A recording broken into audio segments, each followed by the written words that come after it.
రాజశేఖర రెడ్డి గారి ప్రభుత్వానికన్నా ముందు ఉచిత విద్యుత్ ఇస్తే ఎలక్ట్రిసిటీ వైర్ల మీద బట్టలు ఆరేసుకోవలసింది అని, అంటే ఉచిత విద్యుత్ ఇవ్వకూడదు అని ఆ రోజున చెప్పినటువంటి పెద్ద మనిషి ఇవాళ ఏమంటున్నాడంటే నేను చెప్పింది నిజమైంది చూశారా అంటున్నాడు. అంటే ఉచిత విద్యుత్తు ఇవ్వాలనే ఆలోచన చంద్రబాబు నాయుడు గారికి లేదు. ఈ రోజు కూడా ఉచిత విద్యుత్తు మీద ఆయన వ్యతిరేకంగానే ఉన్నాడు అని చెప్పకనే ఆయన చెప్తూ మళ్ళా 9 గంటల పాటు నాణ్యమైన విద్యుత్తుని ఉచితంగా ఇస్తాను అనేటువంటి మరొక మాట మాట్లాడుతా ఉన్నాడు. తాను అధికారంలోకి వస్తేనట వికలాంగులకు 1500 రూపాయలు పెన్షన్ ఇస్తారట. మరి ఆయన కాలంలో ఎంత ఇచ్చాడో చెప్తా నేను. అంతేకాదు తల్లి కాంగ్రెస్ ని పిల్ల కాంగ్రెస్ ని రాష్ట్రం నుంచి బహిష్కరించాలంటే తరిమి కొట్టాలట.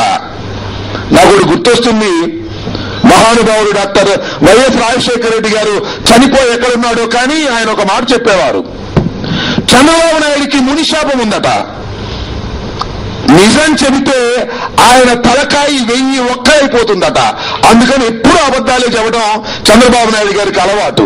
అందువల్ల ఇవాళ అబద్ధాలు చెప్పడం మొదలెట్టారు. నేను అడుగుతా ఉన్నా, చంద్రబాబు నాయుడు గారు మీ కాలంలో అంటే తెలుగుదేశం అధికారంలోకి 2వసారి వచ్చిన తర్వాత అంటే 94లో అధికారంలోకి వచ్చినప్పుడు గ్యాస్ బండ్ ధర 115 రూపాయలు మాత్రమే ఉన్నది. నువ్వు అధికారంలోంచి దిగి వెళ్లిపోయి రాజశేఖర రెడ్డి గారు ముఖ్యమంత్రిగా ప్రమాణ స్వీకారం చేసే రోజుకి 305 రూపాయలు అయింది. అంటే ఎంత పెరిగిందయ్యా?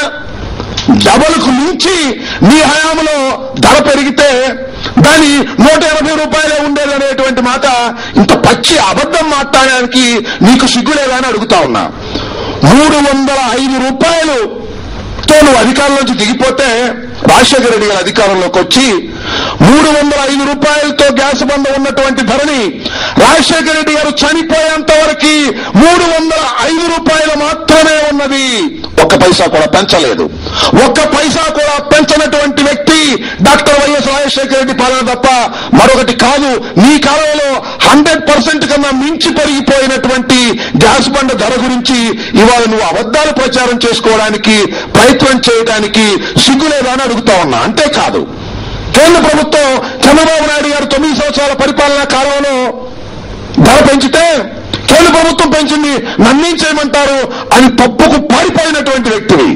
అదే సందర్భం డాక్టర్ వైఎస్ రాజశేఖర రెడ్డి గారి కాలంలో 2008లో వస్తే 50 రూపాయలు పెంచితే రాజశేఖర రెడ్డి గారు 50 రూపాయలు భరించి 305 రూపాయలకు మించి 1 పైసా కూడా పెంచుకోకుండా భారం ప్రజల మీద పడుకోకుండా జాగ్రత్త తీసుకున్నటువంటి మహానుభావుడు.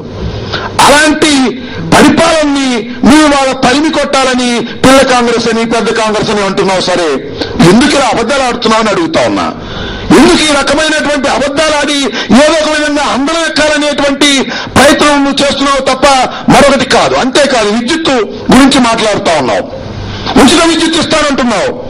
ఉచిత విద్యుత్ ఇస్తే ఎలక్ట్రిసిటీ వైర్ల మీద బట్టలు వేసుకునే పరిస్థితి వచ్చింది అంటున్నావు. అంటే ఉచిత విద్యుత్ ఇస్తావా ఇవ్వవా? అసలు నీ మనసులో మాట ఏమిటో చెప్పాయా చంద్రబాబు అని ఇవాళ ప్రజలందరూ అడిగేటటువంటి పరిస్థితి ఏర్పడతా ఉన్నదనే విషయాన్ని కూడా గమనించాలని మనం చేస్తున్నాం.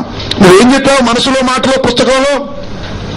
వ్యవసాయం దండుగా, ఇతర రంగాలకు వెళ్లిపోండి, వ్యవసాయం శుద్ధ దండుగైనటువంటిది ఇవాళ రాష్ట్రంలో అని చెప్పినటువంటి పెద్ద మనిషివి.